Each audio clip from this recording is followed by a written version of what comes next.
Québécois inquiets de voir de plus en plus de lait américain sur les tablettes, selon un sondage, et les enjeux de logement, d'alimentation et de salaire minimum au cœur d'un forum sur la pauvreté. Voici votre bulletin d'information.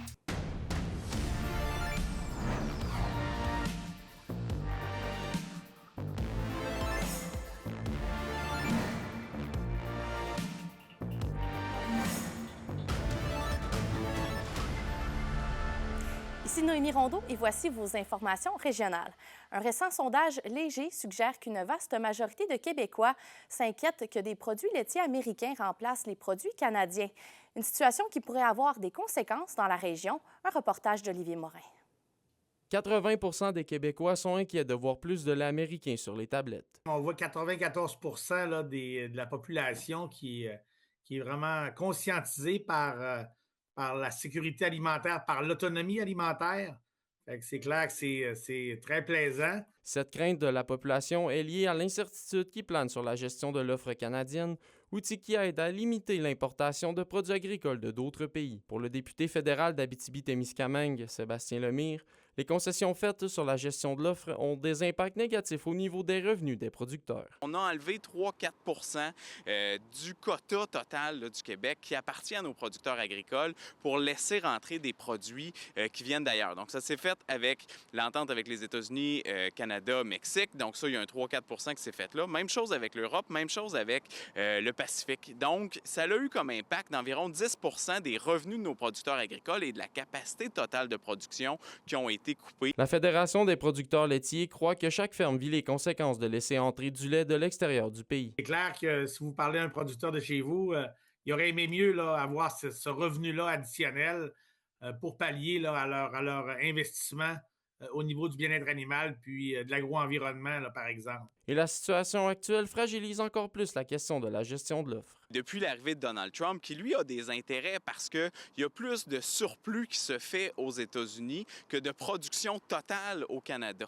Donc, ils veulent inonder notre marché. Le Bloc québécois a d'ailleurs déposé jeudi matin son projet de loi pour assurer la protection complète de la gestion de l'offre. Et François Blanchette, le chef du Bloc québécois, a déposé un projet de loi, redéposé le projet de loi, je devrais dire, du Bloc québécois pour protéger l'intégralité de la gestion de l'offre. D'ici là, les producteurs du lait diffusent une campagne publicitaire pour sensibiliser le plus de gens à l'importance d'acheter du lait canadien et qui rappelle les bénéfices des fermes laitières sur l'économie des municipalités. Olivier Morin, RNC Nouvelles, Rouyn-Noranda.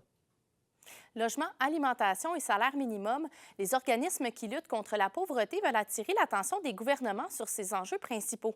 Des thèmes qui ont été abordés lors du deuxième forum sur la pauvreté à Rouyn-Noranda. William Maillé est allé à la rencontre des organismes. Jeter au vidange les préjugés liés aux personnes en situation de pauvreté, c'est l'un des objectifs clairs du deuxième forum régional sur la pauvreté. On n'est pas tous des gens arriérés là, sur l'aide sociale ou peu importe les groupes, les organismes. C'est des gens avec un potentiel. C'est des gens qui ont un savoir puis qui sont capables de prendre des décisions. Il va falloir qu'on trouve un moyen de faire en sorte que ça devienne un élément dans l'opinion publique, que les gens disent oui, ça c'est un dossier sur lequel on veut que le gouvernement pose des gestes. À l'approche des élections municipales et surtout provinciales, les organismes veulent mettre l'emphase sur les problématiques majeures comme l'alimentation, le salaire minimum et particulièrement le coût du logement. Il y a quelqu'un qui a répondu aux questions. Il dit actuellement, tu payes ton loyer, puis là, tu as un endroit pour mourir de faim. La table d'action contre la pauvreté de l'Abitibi-Témiscamingue estime que 10 de la population régionale vit en situation de pauvreté. Ce deuxième forum se veut ainsi une manière d'amener à l'avant-scène le sujet avec des acteurs qui œuvrent à la grandeur de la province. On en profite aussi quand on vient en région pour inciter les gens à s'organiser dans leur propre région pour mener des actions pendant la prochaine campagne électorale, pour intervenir auprès des élus, auprès des médias, auprès de la population en général pour changer le discours. Les participants espèrent que la mobilisation attirera l'attention des élus, mais craignent que l'aide nécessaire n'arrive pas de sitôt. Jusqu'à quel point, c'est tellement long.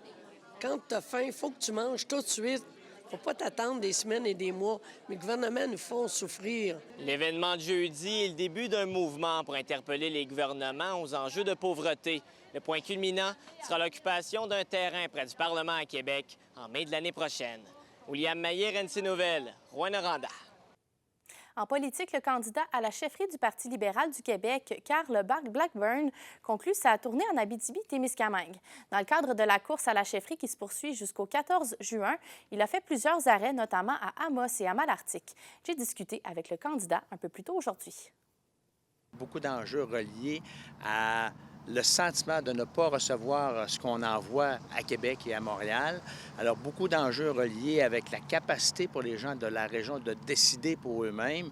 Lorsque moi, je parle de décentralisation, ce discours est accrocheur pour l'Abitibi, mais est également accrocheur pour toutes les régions du Québec. Et c'est vraiment moi ce que j'apporte dans la course à la chefferie du Parti libéral du Québec.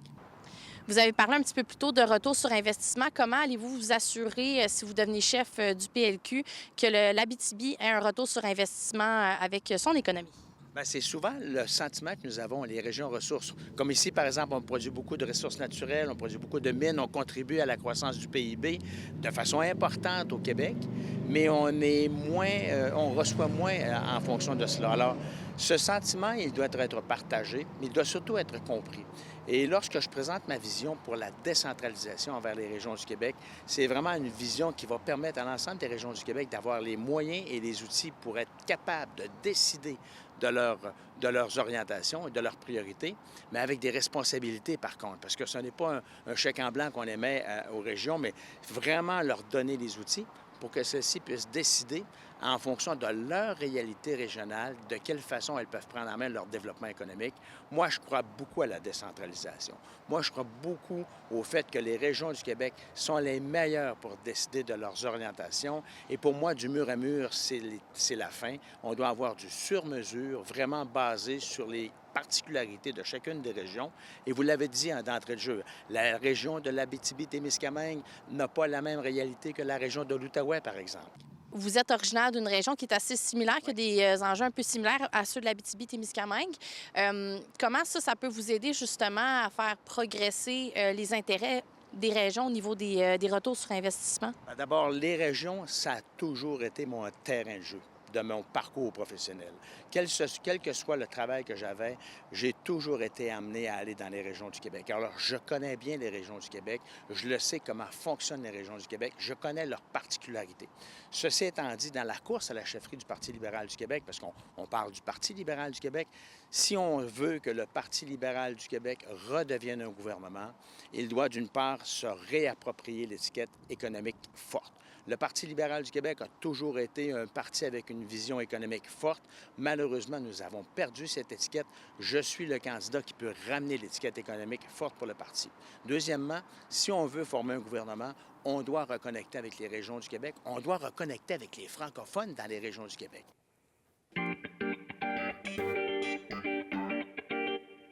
Et au culturel, le Boréal Show vous attend pour sa deuxième édition ce samedi à l'Aréna Nicolotto à La Sarre.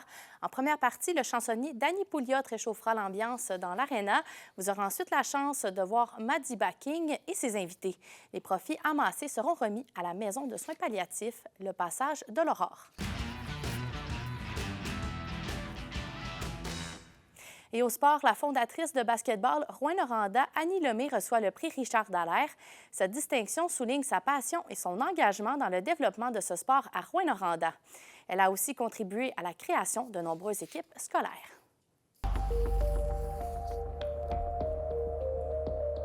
Et à la météo pour l'Abitibi-Témiscamingue, ce soir et cette nuit, ce sera partiellement nuageux, minimum de 13 degrés Celsius pour l'Abitibi et le Témiscamingue. Demain, c'est généralement nuageux avec des risques de pluie et d'orage, maximum de 19 degrés Celsius. Et voilà, c'était vos informations régionales. Retrouvez mon collègue Anthony Dallaire demain. À bientôt.